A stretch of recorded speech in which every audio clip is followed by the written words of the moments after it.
Bismillahirrahmanirrahim. Assalamualaikum warahmatullahi wabarakatuh. Kami di sini akan mempresentasikan hasil observasi kami tentang pabrik tempe dengan mata kuliah Pendidikan Lingkungan Hidup yang diampu oleh dosen Ibu Feni Kurnia MPD yang disusun oleh saya sendiri, Jody, dan rekan saya. Baik, pertama akan dibahas ataupun dijelaskan oleh saudari saya, Karina. Pengertian tempe akan dibahas oleh dia. Baiklah, tempe adalah makanan yang dibuat dari fermentasi terhadap biji kedelai atau beberapa bahan lain yang menggunakan beberapa jenis kapang rhizopus seperti Rhizopus oligosporus, Erhal, Stolonifer, kapang roti, atau Rhizopus sediaan. Fermentasi ini secara umum dikenal sebagai ragi tempe. Kapang yang tumbuh pada kedelai menghidrolisis senyawa-senyawa kompleks menjadi senyawa sederhana yang mudah dicerna oleh manusia. Tempe kaya akan serat pangan, kalsium, vitamin B, dan zat besi. Berbagai macam kandungan dalam tempe mempunyai nilai obat seperti antibiotik atau untuk menyembuhkan infeksi dan antioksidan dan pencegahan penyakit degeneratif. Secara umum, tempe berwarna putih karena pertumbuhan miseria kapang yang merekatkan biji-biji kedelai sehingga terbentuk tekstur yang memadat. Degradasi komponen-komponen kedelai pada fermentasi membuat tempe memiliki rasa dan aroma khas. Berbeda dengan tahu, tempe terasa agak asam. Baik, selanjutnya manfaat tempe akan saya jelaskan. Yang pertama, manfaatnya itu protein yang terdapat dalam tempe sangat tinggi, mudah dicerna sehingga baik untuk mengatasi diare. Yang kedua, mengandung zat besi, flavonoid yang bersifat antioksidan sehingga menurunkan tekanan darah. Yang ketiga, mengandung superoksida dismutasi yang dapat menjadikan radikal bebas baik bagi penderita jantung. Yang keempat, penanggulangan anemia. Anemia ditandai dengan rendahnya kadar hemoglobin karena kurang tersedianya zat besi, tembaga, seng, protein, asam folat, dan vitamin B12, di mana unsur-unsur tersebut terkandung dalam tempe. Yang kelima, daya hipokolesterol. Kandungan asam lemak jenuh ganda pada tempe bersifat dapat menurunkan kadar kolesterol. Yang keenam, memiliki sifat antioksidan yaitu menolak kanker. Baik, selanjutnya macam-macam tempe akan dijelaskan oleh saudari Karina. Baiklah, di sini ada macam-macam tempe. Yang pertama yaitu tempe kedelai. Tempe kedelai adalah tempe yang dibuat dari kaca kedelai yang difermentasi dengan jamur Rhizopus oligosporus. Yang dimaksud dengan jamur Rhizopus oligosporus adalah kapang dari filum Zygospora yang sering digunakan dalam membuat tempe dari proses fermentasi kaca kedelai, karena Rhizopus oligosporus yang menghasilkan enzim fitase yang memecah peptide membuat komponen membuat kedelai dipecah menjadi komponen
Kemudian akan dijelaskan oleh rekan saya Dodi. Baiklah, selanjutnya itu tempe gembus. Tempe gembus adalah tempe yang dibuat dari sari tahu atau ampas tahu yang biasanya digunakan untuk makanan sapi. Namun karena adanya faktor ekonomi yang mempengaruhi kebutuhan hidup, dibudidayakan menjadi makanan. Ampas tahu ini diolah dengan cara diberi ragi dan dibungkus plastik kecil. Kemudian dibiarkan selama semalam untuk proses kejadian pertumbuhan jamur yang membuat warna tempe gembus menjadi keputihan. Selanjutnya yaitu tempe lamtoro. Tempe lamtoro terbuat dari biji lamtoro. Tanaman lamtoro ini sering digunakan dalam penghijauan tanaman untuk mencegah erosi. Tanaman lamtoro ini diketahui berasal dari Amerika Serikat. Dari tumbuhan ini sudah hampir ratusan tahun diperkenalkan di daerah Jawa untuk kepentingan pertanian dan pengenalan di daerah Jawa. Yang keenam itu tempe kacang hijau dan kacang merah. Tidak seperti lainnya dibuat dengan metode-metode berbeda, namun hal lainnya dengan tempe kacang merah, kacang hijau yang jika di Indonesia pasti dibuat dengan metode yang hampir sama. Baik, pembahasan selanjutnya, pembahasan tentang pabrik tempe akan dibahas oleh saudari saya Karmita. Baiklah, di sini saya akan menjelaskan sejarah berdirinya pabrik tempe. Pada tahun 2016, Yayasan FKDB Bapak Haji Azaki selaku Ketua Umum FKDB mendirikan sebuah pabrik tempe yang berlokasi di Jalan Batin Piso, Kota Pangkal Pinang. Faktor utama yang mendorong beliau membuka usaha pabrik tempe ini karena memang di bawah pimpinan Yayasan FKDB.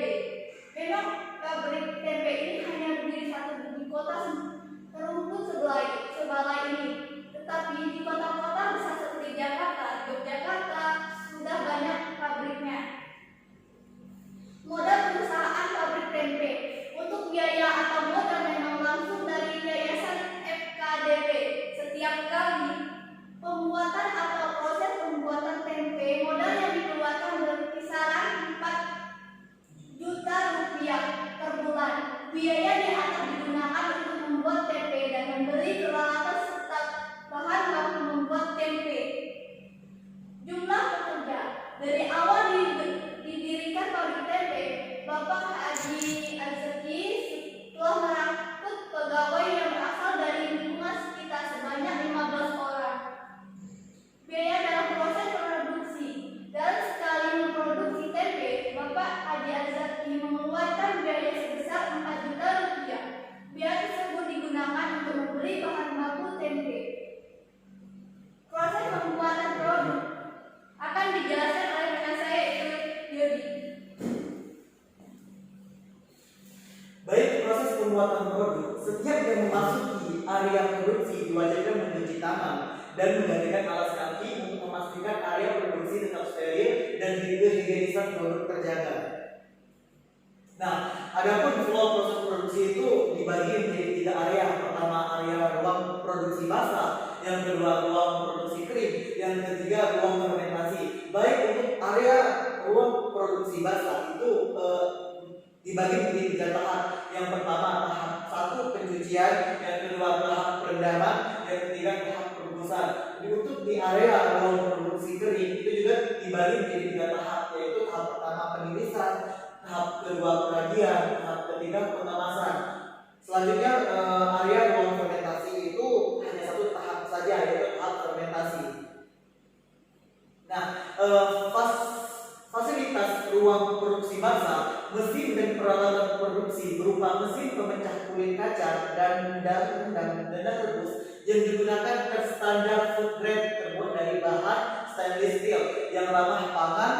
Air yang digunakan adalah air bersih yang bersumber dari PDAM dan air sumur. Di area ruang produksi basah ini, bahan baku biji kedelai kemudian direndam, direbus dan dibuang kulitnya sehingga tempe yang dihasilkan benar-benar murni. Biji kedelai tanpa kulit, biji kedelai yang telah diproses di ruang produksi basah kemudian diberi ragi yang telah standar BPOM dengan cara diaduk hingga merata. Selesai diragi, biji kedelai kemudian dikemas ke dalam plastik kemasan sesuai dengan takaran yang telah ditentukan. Nah, di ruang fermentasi yang dilengkapi alat pengontrol suhu untuk yang memakai polybag apabila suhu kurang 28 derajat Celcius. Setiap kemasan tempe disimpan dengan serat fermentasi oleh jamur Rhizopus berjalan 35 per jam. Fermentasi berjalan baik jika pertumbuhan jamur merata di seluruh bagian tempe dan seluruhnya berwarna putih. Untuk pembuangan limbahnya, mereka tidak langsung membuang ke sungai. Akan tetapi sisa dari proses tempe tersebut disaring terlebih dahulu agar sungai tidak tercemar langsung. Nah, selanjutnya akan dibahas oleh saudari saya, Kamina. Kemudian limbah yang diperoleh dari proses tersebut dapat berupa limbah cair maupun limbah padat. Sebagian besar limbah padat yang berasal dari kulit kedelai. Kedelai yang rusak dan mengembang pada proses pencucian serta lembaga yang lepas pada waktu peletahan kulit sudah banyak yang dimanfaatkan untuk memakan makanan ternak. Limbah cair berupa air bekas rendaman kedelai dan air bekas rebusan kedelai masih dibuang langsung di perairan di sekitarnya. Jika limbah tersebut langsung dibuang ke perairan, maka dalam waktu yang relatif singkat akan menimbulkan bau busuk dari gas H2S, amonia ataupun fosfid sebagai akibat dari terjadinya fermentasi limbah organik tersebut. Adanya proses pembusukan akan menimbulkan bau yang tidak sedap, terutama pada musim kemarau dan debit air yang kurang. Ketidakseimbangan lingkungan baik fisik, kimia maupun biologis dari perairan yang setiap hari menerima beban limbah dari proses produksi tempe ini akan dapat mengaruhi kualitas air dan kehidupan organisme di perairan tersebut.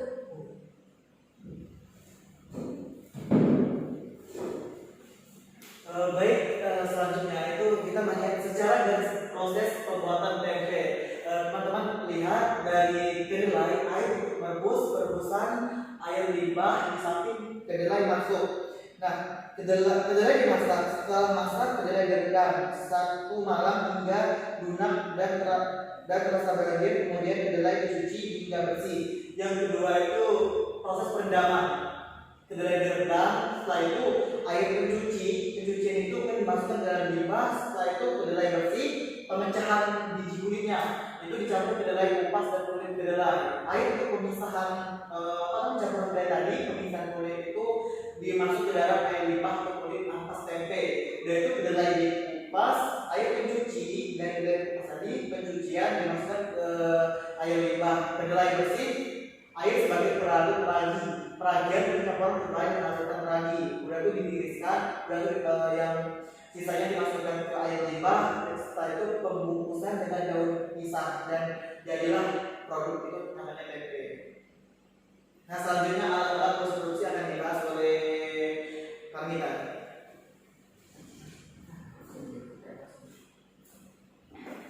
Yaitu ada alat proses produksi. Yang pertama yaitu drum untuk merebus dan mencuci kaca. Kemudian ada kayu untuk membakar. Kemudian ada mesin sebagai pencetak tempe. Ada juga tong untuk perebusan, danda stainless, kemudian plastik sebagai pembungkus tempe, dan bolong untuk merendam kacang. Kemudian ada cara pemasaran dan tempat pemasaran hasil produksi. Tempe produksi Bapak Haji Azki ini dijual di kota Pangkal Pinang saja. Ada juga langganan dari warung-warung yang biasa mengambil tempe dari pabrik. Tempe yang dihasilkan dalam 1 hari mencapai 2.500 tempe. Kalau kedelainya dalam sehari 600 kg kedelai dalam 1 hari. Untuk sistem pemasarannya ada 2, yaitu dengan cara langsung dan main titik ke pasar. Baik, selanjutnya itu keuntungan penjualan dari pabrik tempe. Penghasilan tergantung pembuatan tempenya. Di pabrik ini bisa mencapai 3 kintal.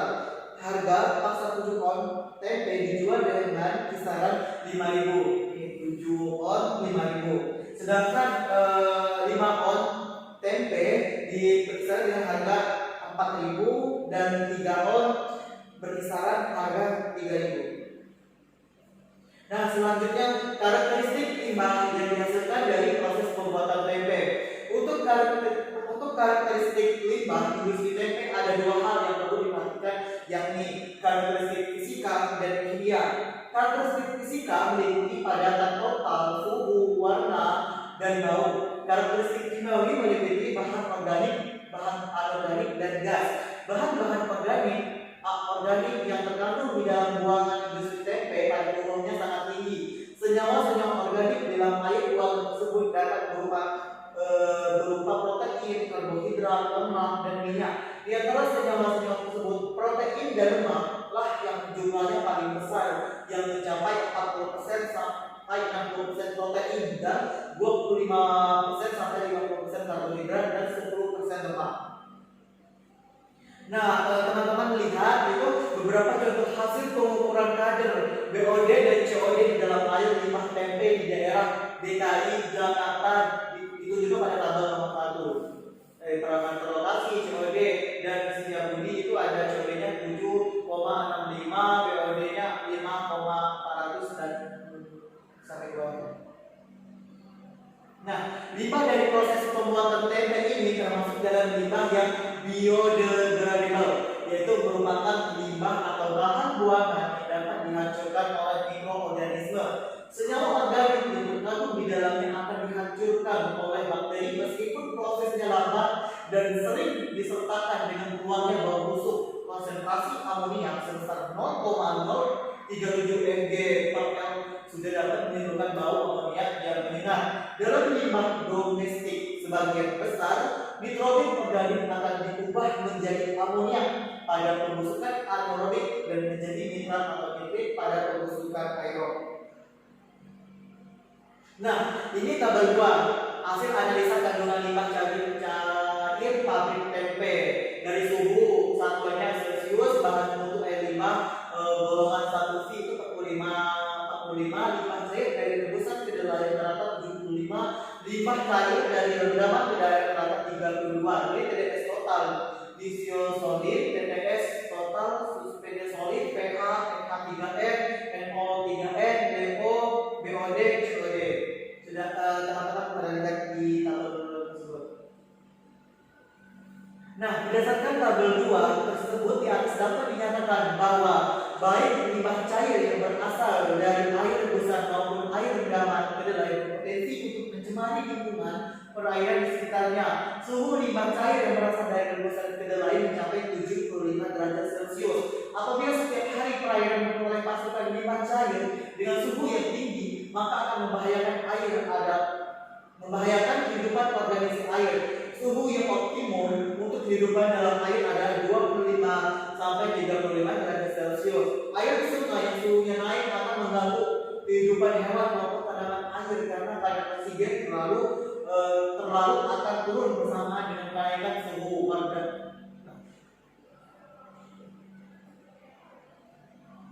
Selanjutnya, penanganan limbah dari industri tempe itu salah satu cara untuk mengatasi masalah air limbah produksi tempe tersebut adalah dengan kombinasi proses pengolahan biologis aerob dan aerob. Secara umum, proses pengolahannya dibagi menjadi 2 tahap, yakni pertama proses penguraian anaerobik digesting dan yang kedua proses pengolahan lanjut dengan sistem biofilter aerob.